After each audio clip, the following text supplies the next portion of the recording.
न्यूझीलंडमध्ये लहान वयातील मुलांमध्ये मधुमेहाचं प्रमाण प्रचंड प्रमाणात वाढलं होतं.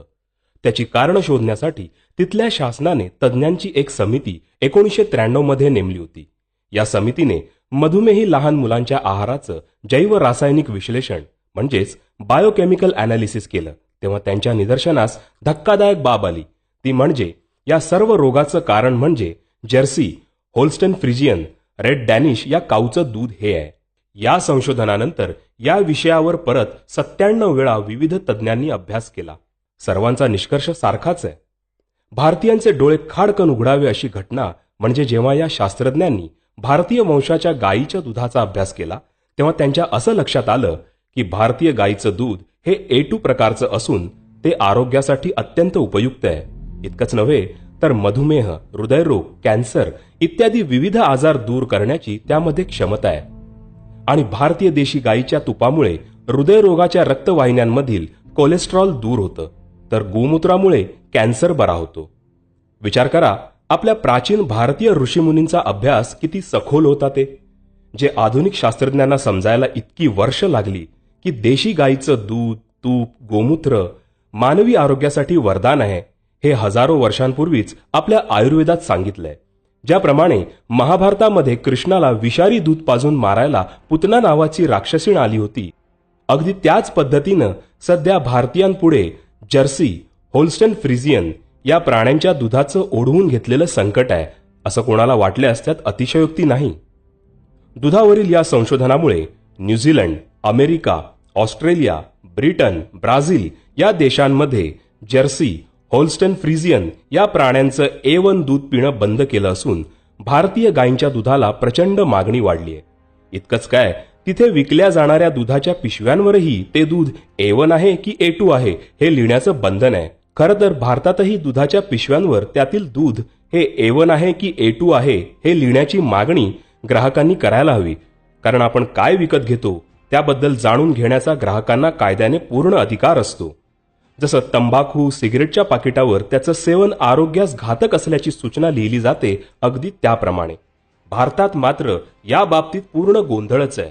अजून आम्हाला दुधाच्या A1 आणि A2 यामधील फरकाचीच माहिती नाही. सर्वसामान्य जनतेला गाईचं दूध म्हणजेच काऊ मिल्क या गोंडस नावाने जर्सी या घाणेरड्या प्राण्याचं रोगकारक A1 दूध विकलं जातं.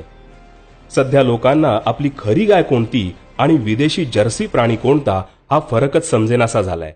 इतका की अगदी व्हॉट्सअपच्या स्माइलीजमध्ये देखील जर्सीचं चित्र दिलंय. त्याला आपण गैरसमजाने गाय समजतोय. देशी गाय आणि जर्सी हे एकमेकांपासून पूर्णपणे वेगळे आहेत.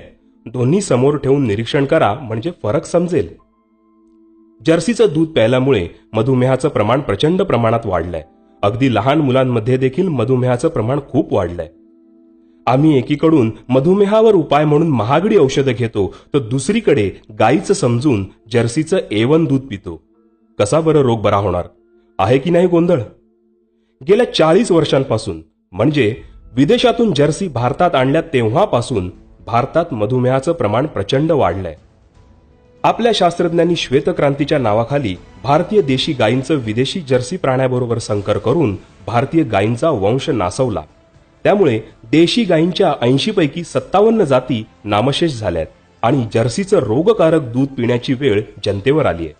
एकेकाळी देशी गायींच्या दुधाने समृद्ध असणाऱ्या आपल्या देशात आज देशी गायीचं दूध मिळणं अवघड बनलंय. देशी गायीचं तूप मिळणं तर फारच दुर्मिळ. कसंबसं राजस्थानातील पथमेडा या ठिकाणी शुद्ध देशी गायींचं जतन केलं जातंय. तिथल्या शुद्ध गायीचं तूप प्रयत्नपूर्वक मिळू शकतं ही त्यातल्या त्यात जमेची बाब. इतर देशांनी मात्र गेल्या काही वर्षात भारतामधून देशी गायी नेऊन त्यांची उत्तम शुद्ध स्वरूपात जोपासना केली आहे. ब्राझीलमध्ये 60 लक्ष शुद्ध भारतीय गीर गायी आहेत, तर मूळ भारतात त्यांची संख्या शिल्लक आहे फक्त 3000. ब्राझीलमध्ये भारतीय गीर गायीचं दिवसाचं दूध उत्पादन आहे 64 लिटर.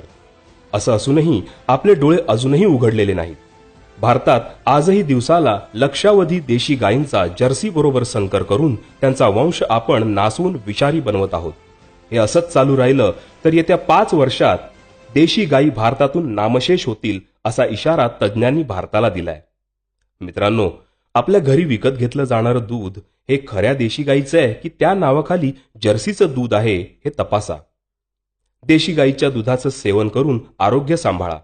तसेच बाहेर जेवताना पनीर, चीज हे कोणत्या दुधापासून बनवलंय याची खात्री करून आपलं आणि आपल्या कुटुंबाचं आरोग्य जपा.